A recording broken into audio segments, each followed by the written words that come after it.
일년에 몇 번은 정말 그림같이 아름다운 날이 있잖아요. 춥지도 덥지도 않고 따스한 햇살에 공기는 솜털처럼 부드럽고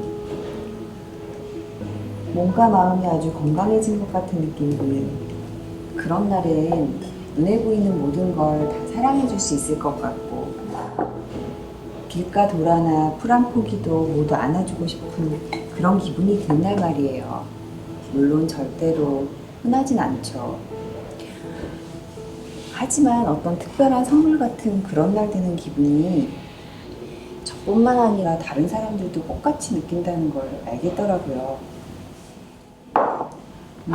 그런 특별한 날, 뭐 꼭 그만큼은 아니더라도 왠지 좀 산뜻하고 들뜨게 하는 뭔가 따뜻한 날에는 신기하게도 비슷한 기분에 좀 나긋나긋해진 손님들이 그것도 평소보다 많은 분들이 가게로 찾아오는 거예요. 그러니까 문득 식물 같은 걸 키워보고 싶은 어떤 날, 어떤 날씨가 분명히 있다는 거죠.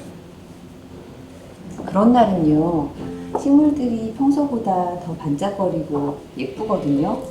근데 더 놀라운 건 식물 말고 사람들도 아주 착하고 관대하고 모든 것에 감사하고 사랑하는 것처럼 보인다는 거예요. 사람들이 뭘 깨닫기나 한 것처럼 말이에요. 이게 무슨 오랜 철학적인 사색이나 뭐 참선 같은 수련 때문이 아니라 그냥 갑자기 찾아온 어떤 날씨? 일기변화가 사람들을 이렇게 변하게 만들었구나 생각하면 사실 우리가 이 우주와 정말 이어져 있구나. 그리고 우리는 이런 아름다움을 직관하고 교감하고 말없이도 교류할 수 있는 존재였구나. 그런 생각이 들면서 너무 놀랍고 신비로운 거예요. 네, 맞아요. 어쩔 땐 길거리에서 우연히 처음 만난 사람인데도 원래 아는 사람인 것처럼 거리낌 없이 말을 걸 수 있을 때가 있잖아요. 물론 상대방도 알고 있던 사람처럼 같이 웃어주고 잠깐이라도 이런저런 얘기를 하고 나면 어떤 경계나 의심 같은 거 없이 그냥 서로 다 같은 사람이라서 그런 동질감 같은 게 갑자기 느껴지는 때가 있더라고요. 평소 같으면 저 사람 뭐지? 좀 이상하네? 그럴만한데 뭔가 서로 사람들이 갑자기 인류에 동지애가 생긴 것처럼 제가 아빠하고 예전에 다니다 보면 아빠는 길에서 만난 잘 모르는 사람하고도 얘기를 참 잘하더라고요. 예전에 알았던 사람처럼. 처음 보는 사람끼리 서로 얘기를 잘하는 거예요. 그렇게 얘기가 좀 길어질 수도 있고 아니면 몇 마디 안 하고 그냥 가던 길, 하던 일 계속 할 수도 있고 가끔 그랬던 기억이 떠오르면 어떻게 그럴 수 있었지? 신기한 거예요. 근데 지금 좀 그때 아빠보다도 나이가 더 들었는데도 그때 아빠처럼 그렇게 자연스럽게 모르는 사람하고 대화하고 그런 게 여전히 잘 안 되더라고요. 사장님만 그런 게 아닐걸요? 저도 그렇고 낯선 사람이 불편한 게 이젠 이상한 것도 아니잖아요. 시골에 가도 예전처럼 푸근하거나 그런 게 훨씬 덜하고 할아버지 할머니들도 뭐 그렇죠. 그래서인지 몰라도 잠깐이라도 사람들이 바뀌게 되는 어떤 좋은 날? 그런 날이 있다는 게 정말 신기한 것 같아요. 아, 그건 그렇고 저번에 그 유칼립투스는 좀 어때요? 잘 지내요? 아, 그게 좀 더 안 좋아지는 것 같아서 안 그래도 그것 때문에 좀 여쭙고 그러고 싶어서요. 그렇죠. 손님이 계신 환경하고 잘 안 맞을 거라고 걱정했는데 결국 그렇게 되네요. 제가 좀 미련을 떤 것 같기도 하고 역시 환경이 중요하네요. 언뜻 생각하면 호주랑 기후가 그렇게 많이 차이 나는 것 같진 않은데 일단 우리나라에서 서식하는 동식물 종류가 호주랑 많이 차이가 있는 거 보면 그건 서로 환경 조건이 꽤 다르다는 반증이겠죠? 쉽게 생각하면 관악산이나 북한산에 유칼립투스가 자라고 있다면 코알라도 살 수 있지 않겠어요? 코알라가 유칼립투스 잎을 먹고 산다고 했죠. 근데 우리나라보다 좀 더 따뜻한 온대 지역 어떤 나라에서는 유칼립투스를 일부러 들여와서 산에도 심고 꼭 원산지 아니어도 환경이 맞으니까 많이 재배한다고 하더라고요. 저는 아무래도 어려울 것 같아요.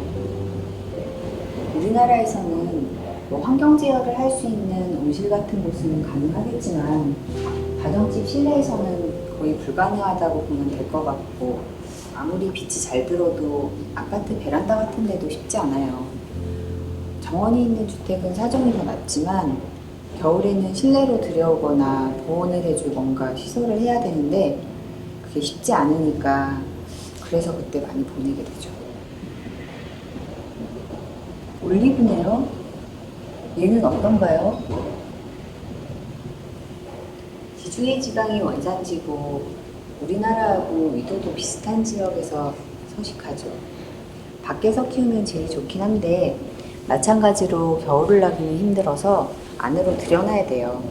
그래도 베란다 같은 데서도 잘 키울 수 있는 편이고 어떤 분은 거실에서도 잘 키우는 걸 보면 환경 적응력이 꽤 강한 편이죠. 얘는 잎이 좀 더 탱글탱글하고 많이 보던 다른 올리브하고는 좀 다른데요. 빛을 많이 보여주면 이렇게 작고 단단한 잎이 나오고요.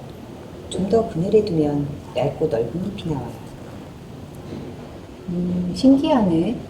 환경에 따라 다른 모습을 보여준다. 변하는 환경에 적응을 잘하는 종류도 있고 그렇지 않은 종류도 있는 거네요.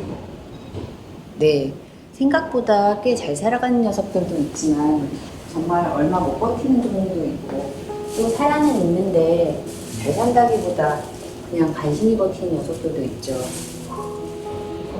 그런 걸 나약하다고 하는 걸까요? 글쎄요. 아무리 약해 보여도 환경이 잘 맞는 원래 서식지에서는 그냥 널브러뜨려 놔도 건강하게 잘 사는 종류가 태반일걸요? 그걸 보면 걔네들이 강하거나 미약하거나 하는 그런 문제가 아닌 것 같아요. 다행이네요. 얘기를 듣다 보니까 제가 혹시 유칼립투스나 코알라 같진 않나 그런 생각이 들었거든요. 북한산에 심어진 유칼립투스 아니면 관악산에 풀어진 코알라 그런 거 같으면 어쩌나 더 걱정이 됐어요. 유칼립투스가 됐건 코알라가 됐건 일단 그건 본인의 잘못이 아니니까 탓할 필요는 전혀 없고 그냥 이런저런 종류가 있는 거예요. 만약 힘들게 하는 뭔가 문제가 있다면 주위에 나와 어울리는 숲이 있는지 없는지 그게 아닐까요? 그냥 내버려둬도 잘 살 수 있는 그런 숲이 분명히 있겠죠. 그럼요. 틀림없이 있을 거예요. 그런 숲을 찾아보세요. 식물을 키워보는 게 도움이 되겠죠. 식물을 키워보니까 어떤 숲이 있는지, 어떤 숲이 필요한지 그런 걸 조금씩 알게 되더라고요. 그리고 또 그걸 알아가는 게 왜 중요한지 그런 걸 깨닫는데 틀림없이 도움이 될 거예요.